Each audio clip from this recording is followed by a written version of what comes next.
Hi, this is Bob Sorrentino from Italian Roots and Genealogy, and I'm here today with Frank Marotta. And like myself, he grew up in the Queens neighborhood called Corona. So welcome, Frank. Thanks for being here.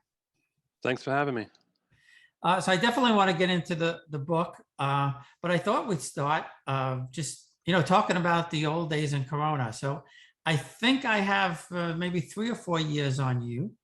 Okay. And I didn't actually grow up in Corona, but I did because that's where my uncles and my grandmother lived. So, we spent every Sunday at grandma's house and all of that. So, Absolutely.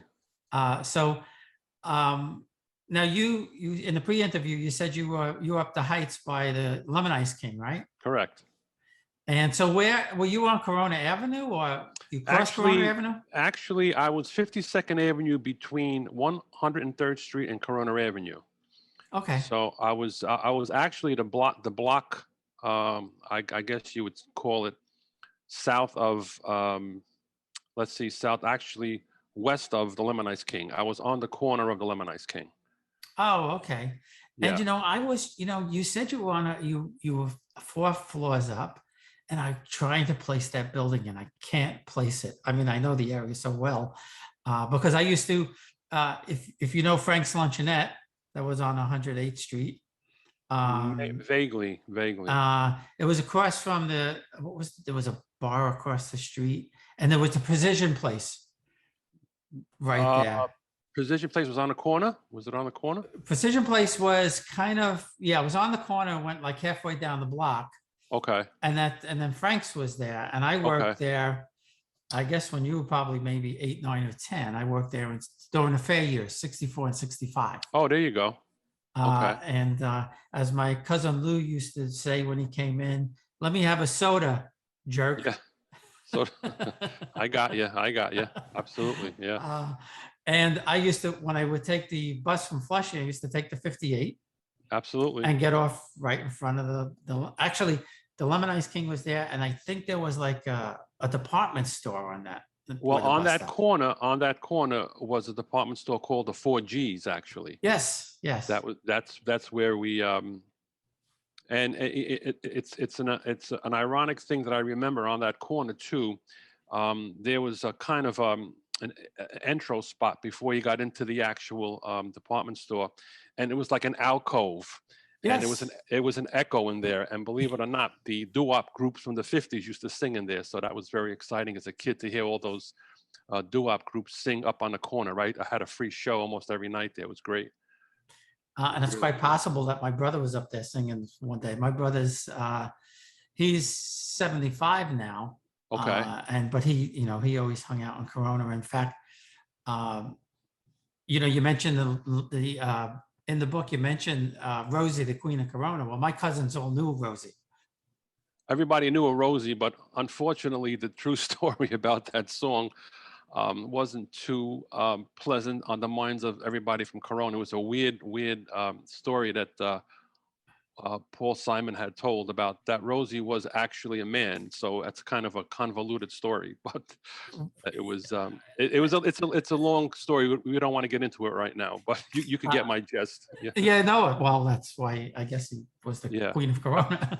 Well, everybody, Every- a lot of the mothers were called queens of Corona, and my mother obviously was, a queen of Corona. But all our mothers came from the same mold, so we kind of grew up in the same atmosphere and same morals and scruples and all that stuff. So it was a big, big family years ago, and it was just very comfortable to grow up in that environment.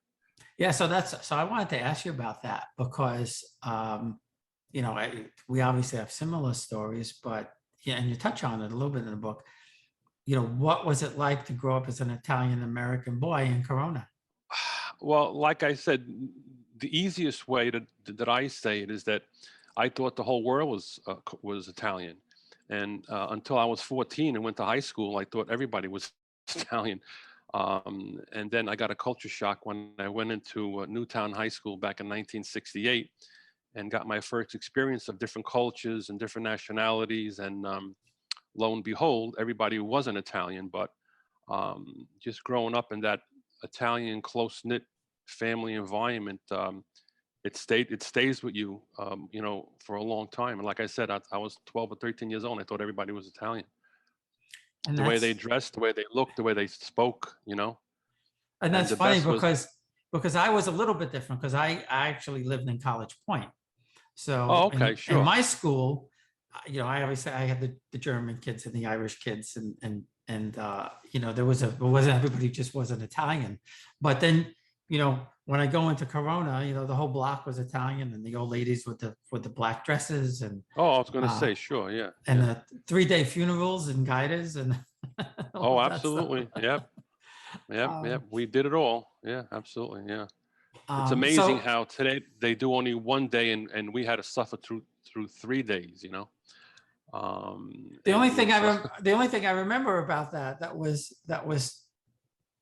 I guess good in the sense that, you know, like you, I mean, we lived a block and a half from Guidus, right. and you know, our family was so big, and you could, you know, the yard is behind me there.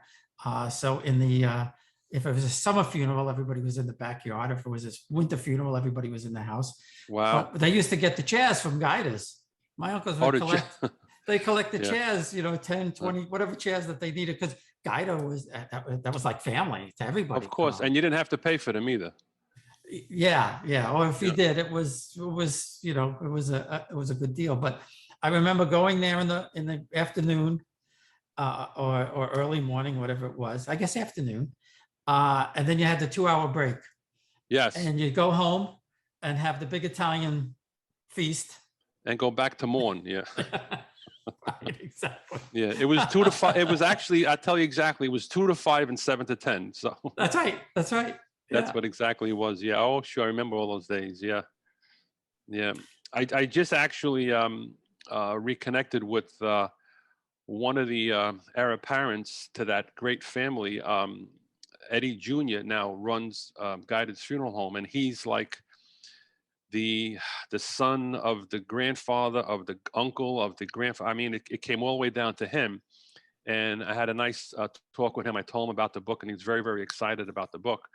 And actually, you know, there is the chapter when my father passed, and Guide has played a very, very integral role in the passing of my father, unfortunately. And I explained that to him, and it was, you know, a pretty nice reunion after all these years. And I told him, I says, our family knows each other for 60 years. It's crazy, you know. So Yeah. he's the so now we knew his great uncles. So that's how far that tradition goes back to Guiders, you know. No, the same thing here, and you know, it's the same thing with St. Leo's. Now, my parents got married in St. Leo's, probably about 3 years before your parents. They got married in 1947. Yeah. yeah, and my parents were married in 1944, and I actually have a movie of my parents' Wow, wedding. that's excellent. You know, it's 8 not long; millimeter. it's about 2 minutes, but we do have it. That is so funny. That is so funny. Yeah, there is a friend of mine, a very good friend of mine that I grew up with from Corona. He always says that when he sees his aunt's wedding album, I'm the altar boy. Really? And Oh, that's cool. this is like, yeah, it's like 60 years ago that I was the altar boy in his aunt's wedding. Yeah, they're married like 55 years. So isn't that funny? Yeah, it's crazy. Yeah. That is funny. And now, Yeah, I was an altar boy. Like I said, I think I mentioned in a book, the little chapel on 52nd Avenue. I was an altar boy there for many years as a 10-year-old, and it was the interesting part about that little chapel is that the altar boy history was very interesting. So what we did was the boys on the block, everybody was related. So you had different families that had brothers. So the tradition was each brother group used to serve the mass, and we were all related. It was crazy. oh wow, Yeah, it was. that's something. And then I had the the um, the pleasure of ringing the 8:30 Italian mass bell every every Sunday morning up in the bell tower. It was cool. As a 10-year-old, to ring that bell was like really, really cool, you know. Yeah, So yeah, I bet it was. And you yeah. know, you know, those unfortunately those years are gone. I mean, you know, when I was reading the book, some of the best years of your life, because you know, my aunt and uncle for a time, both worked, probably, you probably were very, very young at the time, but they both worked at Leonard's Bakery. Sure. My uncle was a baker. Okay. My aunt was one of the counter ladies or women. Yes. Yes. Yes. Um, and my aunt was a pisser. My aunt was like, you know, everybody has an Aunt Mary, and my Aunt Mary Oh, was without a doubt. one of the Without a, funniest Aunt Marys that you could ever have, especially working there behind the counter. yeah. And If you don't mind me interrupting, I think I heard that in one of your podcasts. You told a story about a mob guy that came in and she was disrespectful to him. Profaci. Yeah, that was a great story. That was a great. I listened to that podcast. It was excellent. It was really cool. Yeah, that was a great story. Yeah, and you know, Great story. when she told the story, it was just like, Oh my God! Yeah, so everybody had an funny. Aunt Mary. Yep, absolutely. Yeah. And then uh, right by what was the public school on? I guess it was it 43rd Avenue, where the hot dog guy was. Oh, that was IS 16 or PS 16. PS 16. Well, Yeah. my Aunt Agnes owned the beauty parlor right on the corner. Oh, sure, sure. That was where there was an apartment building there, wasn't there? Yes, that's right. Yep. Yeah. Yes, Linden Park. Yes, we spent a lot of time in Linden Park there too. A lot of the guys used to come from the Heights to go down to Linden Park, and we played a lot of softball and basketball there. Yeah, That's right. Yes, there was the park. Yeah. yeah. No, And that yeah. used to be a lake years ago. Do you ever see the history of that park? That was a lake in there. Oh no, I didn't know that. Yeah, if you look up Linden Park, that whole area was was a man-made lake. So they turned it into a park, which was pretty interesting. Oh wow, I never knew that. Yeah, That is really interesting. if you see old photos of Corona, Linden Park was a man-made lake there. Yeah. How many times did you go to the World's Fair growing up? Oh, geez, that was and they just sneak in. Oh, well, that's what I was getting to. Yeah, Corona guys always had an angle of doing something, and our angle was, in the middle of the night, we used to dig holes under the fence with shovels, and then the next morning just go right under the hole of the fence and go right in. And I remember the cops, they were called Pinkertons at the time, and the Pinkerton cops always used to, be running after us, but we always got the last laugh because we actually snuck in. I think the admission was $250. Back in 1964. It was cheap. Yeah. Yeah, and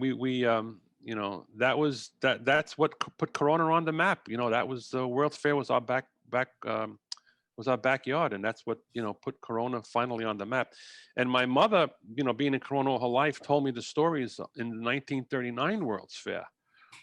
And one story that sticks out was a crazy story. In 1939, was it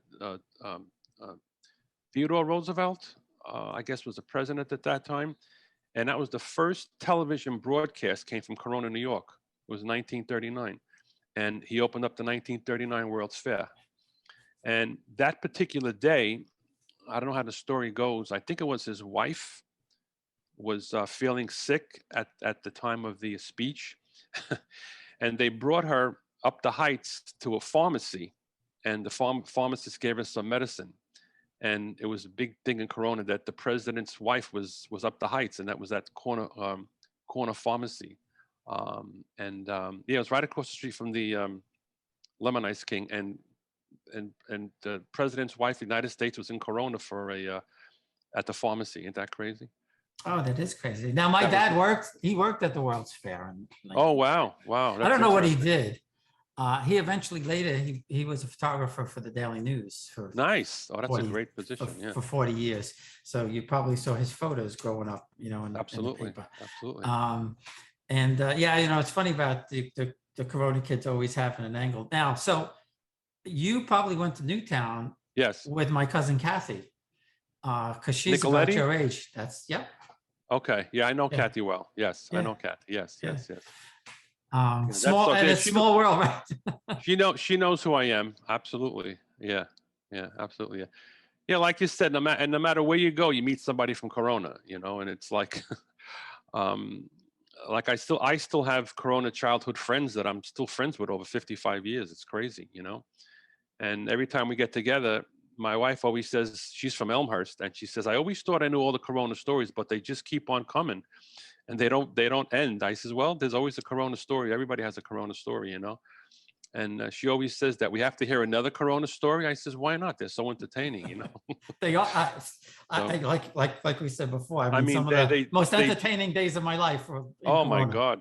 Oh my God. It's and just to think of the people, the celebrities that nobody knows that came out of Corona. It's you know, it was a really, really you know, it was a crazy time, and a lot of influential people came out of Corona. You know, people don't realize how many actors and, you know, professionals and athletes that came out of Corona. It's pretty astounding. Well, yeah, my cousins, you know, like it's they're 5, 6, 7 years older than me. And they knew Burt Young Yes, before he was Burt Young. You know, absolutely. Yeah. they used to hang around with him, and I think my cousin said that he used to work at Ruby's at one time, but I'm Yes, he not. was. Yes, Yeah, yes, yes, yes. Ruby's was the carpet place the that carpet everybody got place. their carpets Yeah, that's placed. Yeah, right. yeah, I mean, and you know, you have that indelible mark in your head of that store on the corner in St. yeah, Leo's over here, and yeah, and it Camerati's was, down the other block. and it's funny because uh, uh, Ruby was a Jewish fellow, That's right. and Yeah. Marie Marie was Italian, obviously from Corona, and she always used to be smoking, sitting on a chair outside of Ruby's. That's how I remember Marie. And matter of fact, her mother lived, and we had a four-family house in Corona, and the front apartment was her mother lived in our apartment in the front of the in the front of our building, and we knew her for many years. But yeah, Ruby's was another iconic spot in Corona. Everybody bought their rugs from Ruby, you know. Yeah, and then there was Needleman's, uh, Needleman's, was I the ref- candy store by the church. now that became Mr. Brown's. Did that become Mr. Brown's? Probably. Yes, yeah, I remember it as Needleman's. Needleman's. Yes, yeah. So Mr. Brown's, you're talking maybe in the 60s. Yeah, and I remember Needleman's late 50s, early 60s. So Okay, there you go. that was probably the same place. Yeah. Yes, Yeah. absolutely, absolutely. Yeah, But yeah, to your point too, people don't realize, what a hub Corona was. And I always remember when they built the World's Fair, when they were building the World's Fair, before it was Flushing Meadow Park, right. it was the Corona dump. Correct. Right. I think I mentioned that in the book also. You probably, yeah, you probably do. But I remember the family sitting around saying, "Oh boy, it was the Corona dump, and now it's Flushing Meadow Park." And now it's a big museum. Yeah, Yeah. yeah. Uh, and one of the great things about being in Corona, you could walk to the World's Fair, you could walk to Shea Stadium. I mean, Oh, it you was walked all such, over. Yeah, and the train was right there to Manhattan, which was absolutely. which was Yeah. which was really easy, and you had a movie theater there. Yes, yes. Which Every was Saturday afternoon was the Plaza Theater back down on Mhm. 103rd Street and Roosevelt Avenue. Sure. Yeah, yeah. I think my mother used to give us 50 cents, and we used to go see 3 movies on a Saturday afternoon. It was great. 10, 12 kids from the area used to, just see the movies on a Saturday afternoon at the Plaza Theater. Yeah, great Yeah. memories of that too. Yeah. So I want to talk a little bit about the Italian feast, and you have an interesting story that you could tell so we get people to buy the book, and one of the Yes. stories I like. But when I was growing up, when I was young, up until maybe I was about, I want to say 9 or 10, before the ambulance corps was the ambulance corps and it was the beer garden, there used to be a feast on 48th Avenue. That I didn't know. I don't remember that one. Yeah, you're probably too young to remember that. But it was on that whole block. Okay. And I don't know if it was the same feast that you spoke about and they moved it, or if it was a completely different feast. But it was great because it was right outside the gate of the picture you see behind me was Right. the Zeppela guy Wow. every year. Wow. 3 for a quarter. Yeah. Now it's 8 for 10. Yeah, I know. Yeah. But tell us the story about your friends at the feast and the Well, what happened was there was a particular person. I don't want to mention his name, and a lot of people in Corona know who I'm speaking of. had a very, very, very rough, kind of gruff reputation. And the backdrop of the reputation was that he was stealing from the church. And it was a no-no back in those days to do that. So we got wind of that. So we put our little heads together at the time. We were, 10, 11, 12 years old, maybe 13, the older guy. And we said, hey, you know what? I think we should send this guy a message. And one of the guys from our block was very interested in electronics, and he had a great knowledge of fireworks and electronics and whatever. So we came up with this plan that we're going to send him a message. So this guy that ran the feast ran the actual gambling booth. And the gambling booth was a little bit up the block there. And so our divisive plan was to set up a little explosion and to get this guy's attention. And it worked to perfection. So what we did was during the day when nobody was around, we set a fuse up, about a 30-foot fuse by the tent, on the side of the tent. And then when the feast was booming, 10, 11 o'clock, we, unbeknownst to anyone else, we set this fuse, and we went back, we sat on the stoop, and within like 10 seconds, we hear this explosion, and and it really worked out well. And this guy did get some shrapnel. I think he was hit with some of that explosive stuff, and nothing major. We weren't trying to kill him or anything, but just to try to send a message that, hey, you're not doing the right thing here. And yeah, it was pretty successful. And the next day he was telling people, whoever did this is going to pay the price, and he's going to find out who did it. And up until this day, well, he's passed away now, but he never found out, who those characters was that set that bomb that night. Leave it to the altar boys to. Leave it, that's correct. Leave it to the altar boys. That's a great line, a common line. Absolutely, leave it to the altar boys. Yeah. So that was one of the stories, and I think I also mentioned that my mom and dad had a meatball hero stand right in front of my house. And yeah, I think I mentioned in the book too, my mother fried 600 meatballs one night. So she was frying all day long. And to this day, if I see somebody that I haven't seen in 40, 50 years, they say, hey, I always remember your mother's meatballs. They were fantastic.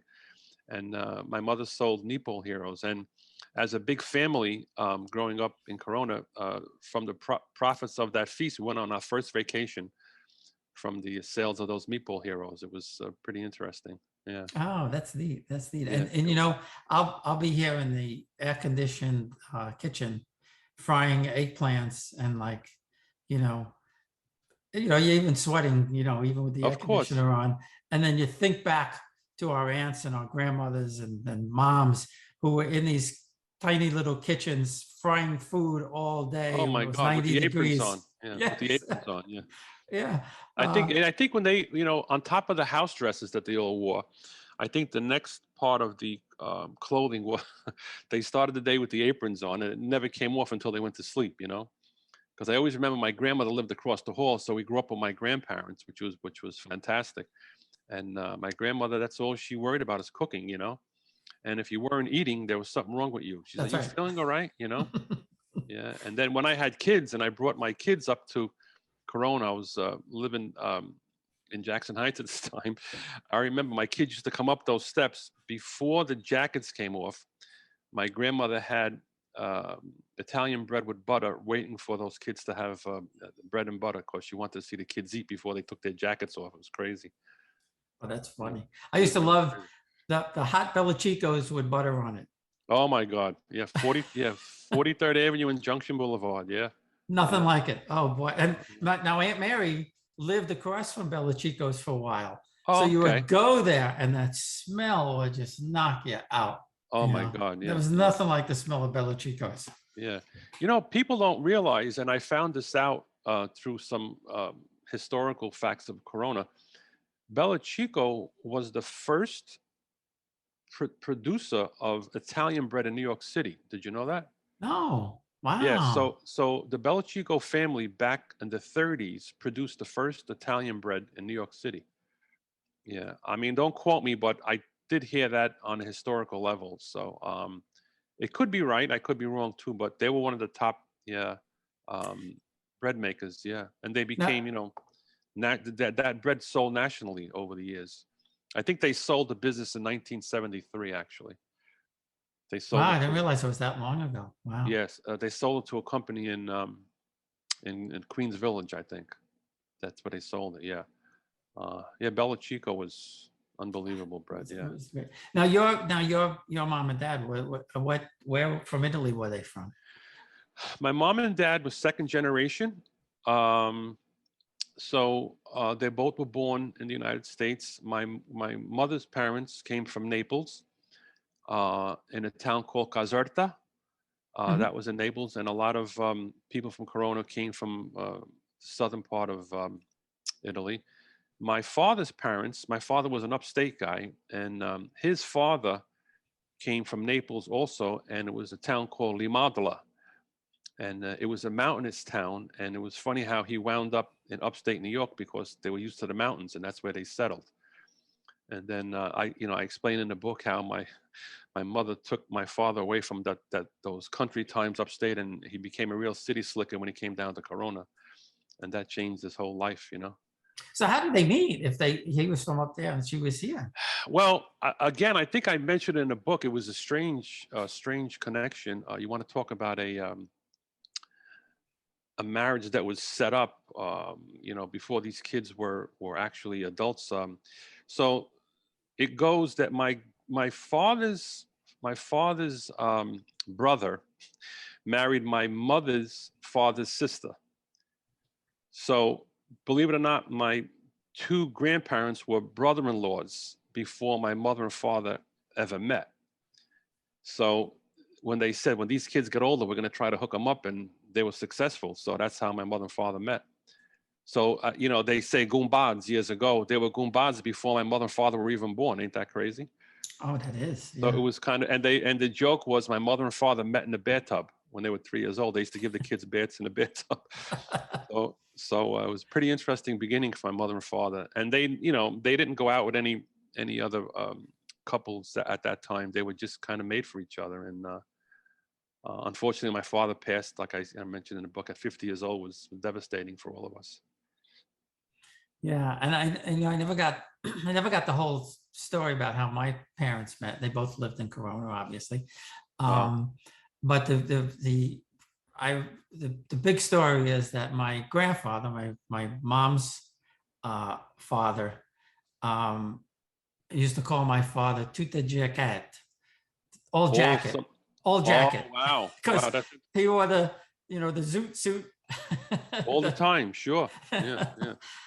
And Yeah. then I just recently heard this from my cousin, of which I had never heard. One night, my father decided to stay out all night. Oh boy. So you were talking 1942, 1943, whatever it was. And apparently, my cousin told me that, because they live with my grandparents, that my father got hell when he got home. Wow. Uh, and I guess my father was just not that much older than my mother, like a year and a half or something like that. Okay. But so let's talk about a little bit more about the book. Why'd you write the book? You know, uh, what happened was I've always had this passion for writing, and I actually started this book about 20 years ago, and it was I wrote 2 chapters, and it was basically sitting, in my drawers for all those years, and I said one day I'm going to complete this book. I don't know when, I don't know how, and when the pandemic came, that was my silver lining. So I just sat down, and I lost my part-time job on March 30th of the year of the pandemic.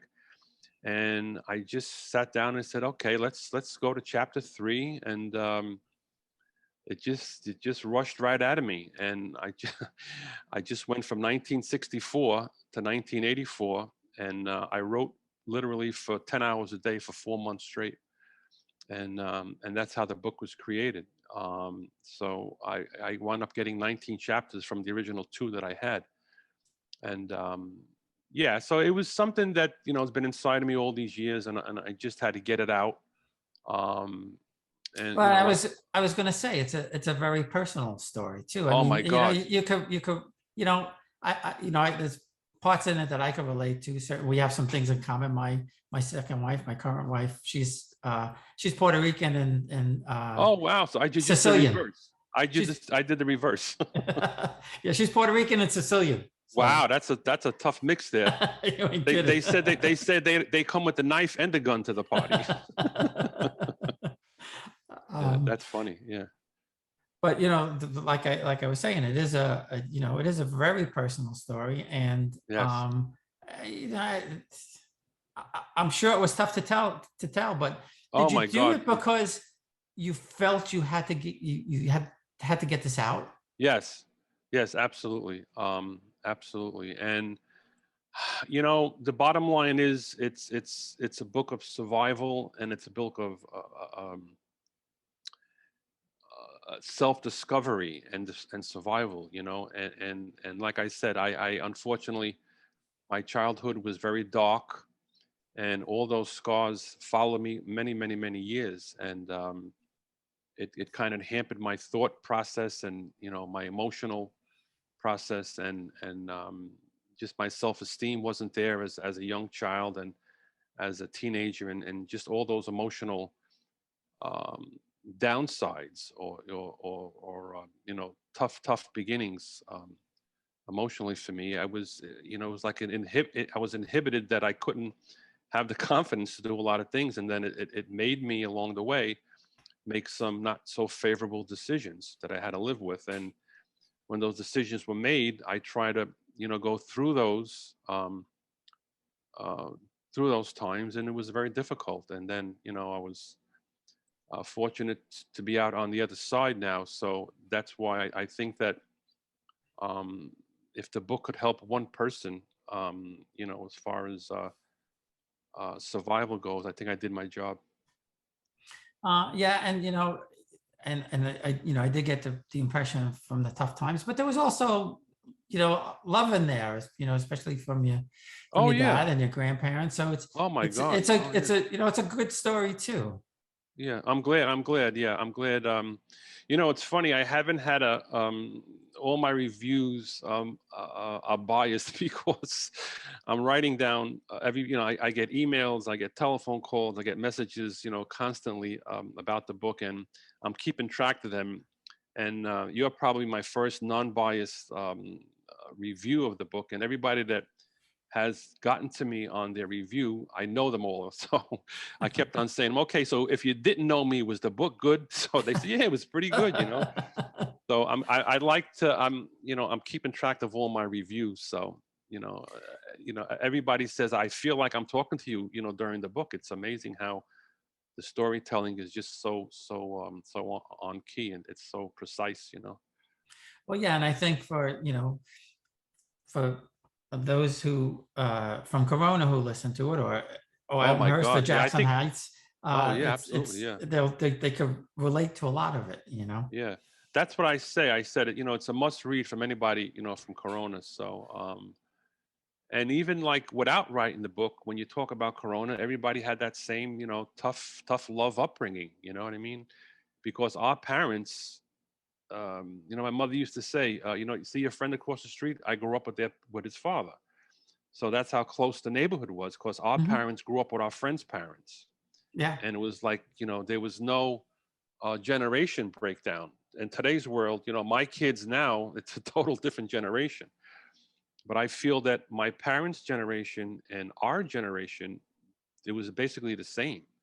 So there was no culture shock there. But the kids today, you know, they just have a whole different outlook on life, and it's very hard to communicate with your kids today. Well, yeah, and like you said, my dad, he had one. I guess Bill was his best friend growing up, who he later became a Supreme Court judge, and they were fast friends. I mean, until Okay. my dad passed away, they used to bowl together. You Wow. Did he know, come from Corona? yeah, yeah. Was it? I know a lot of judges from Corona. I Well, probably know. Jaccio Oh, was one, sure. Yeah. and Yeah. he Phil Jaccio. Yeah. Bill Giacchio, Bill but Jaccio. Yeah. he actually when Mary and I got married, we were both married before in the church, so we couldn't get married in the church. So we asked him if he would marry us, and he wouldn't do it because he Wow. didn't perform weddings because he Wow. was a That's good interesting. Catholic. Now, there's another judge, Phil Cheddar, I know Phil Cheddar. Sure. right? Absolutely. Yeah. Yeah. He married Marion and I. That's interesting. And he married us in the criminal courts building in Kew Gardens. There you go. Wow. and we were in there, and we were there for a while, and we were just talking about things. And That is interesting. my Yeah. dad said, I guess we should go now. The judge has, and Phil said, they could wait. They're behind bars. They'll wait for me to get there. Wow, that's funny. Yeah, that is so crazy. Actually, my mother was politically connected in Corona for many, many years. She was the recording secretary. I think it was District 34 Democratic Club up the Heights there. Mhm. And my mother knew a lot. My mother knew all the judges and Phil and Joe Lisa and all I those was guys. just going to mention Joe Lisa. Joe My Lisa. dad Yeah. was good Yeah. friends with There him. I think there was two Joe Lisas, father and son. Father and son. Yeah. Yeah. And then yeah, and then there was Ngolia also, was Joe Ngolia was another judge from Corona. There was a lot of judges from Corona. Absolutely. Yeah. Yeah, and I don't know if was it LaFauci? Could have been. I don't know if he was from Corona, but he must have been, because him and Bill were very close, and they were in the same courts. Yes, absolutely. Yeah. But yeah, I mean, I remember Bill Giaccio when he was a councilman in Corona. Yes. Right. Going way back, and then Yes, he became absolutely. a civil court, and then he became Supreme Court. Yeah, they did very well for on. themselves. They did very well for themselves. Well, but that was instilled in them too, to work hard. I mean, my mom's brothers. I always tell people, I had 9 fathers and mothers. Wow. Because my aunts and uncles, every one of them were like a parent. Of course. And you did you did not disrespect them, not like today. Of course. Oh my God. You get one of those, right? Yeah. But they would do anything for their nephews and nieces. Anything. Absolutely. Yeah. And I used to love. My uncle eventually moved from Corona. 2 of my uncles moved from Corona to College Point. And my Uncle Tom, when I was about 10 or 11, he had the big old Pontiac or Chevy or Plymouth, whatever it was. And he used to let me sit on his lap and drive the College Point Causeway from College Point to Roosevelt Ave. Oh boy. Wow. That's crazy. And then he'd take over when we got to Roosevelt Avenue underneath the. Were you sitting on his lap? Sit on his lap, yeah. He'd work the pedals, and I'd steer. Don't tell your mother. You don't tell your mother. No. Yeah, I know. Yeah, that's crazy. Yeah, wow. And the other thing that you always had to do, on the way to Corona was make sure you kiss your aunt. Before you leave. Yep. Before you leave. Yeah. And make sure you go to the bathroom too. Make sure you go to the bathroom. Right. You got to go to the bathroom. Yeah. And today it's still in my mind. Every time I go out, I got to go to the bathroom before you go out. It's amazing how these things just stick with you. They don't go away. And trying to leave the house was another battle. Oh, to say goodbye. Yeah. Half hour. Oh yeah, you got to stop. The line starts. Yeah, in about a half hour. Absolutely. Yeah.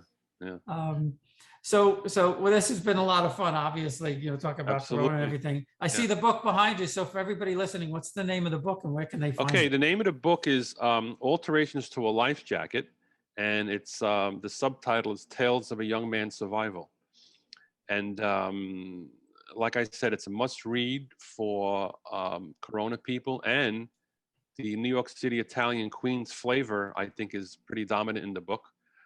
And like I say to people, there's a whole chapter dedicated to Corona, chapter 2, and there's references throughout the book about Corona. And it's like, I use the terminology, it's not, what you know, it's who you know. And that followed me throughout my whole life too. And as far as those people helping me from Corona along this journey, and it was a very, very big Corona influence. Yeah, no, and again, I had the exact same experiences. Well, thanks again. And for anybody listening, buy the Yeah. book. It's on Amazon. Actually, before I leave, there's also a website for the book, and it's atalj.com. So it's atalj.com, and there's a interesting website that's dedicated to the entire book. Oh, Um, okay, great. so you Great. could check that website, and like I said, I love for people to, you know, our Italian people and people with our background would definitely enjoy this journey. Absolutely. Absolutely. Well, thanks again, Frank. Have a great day.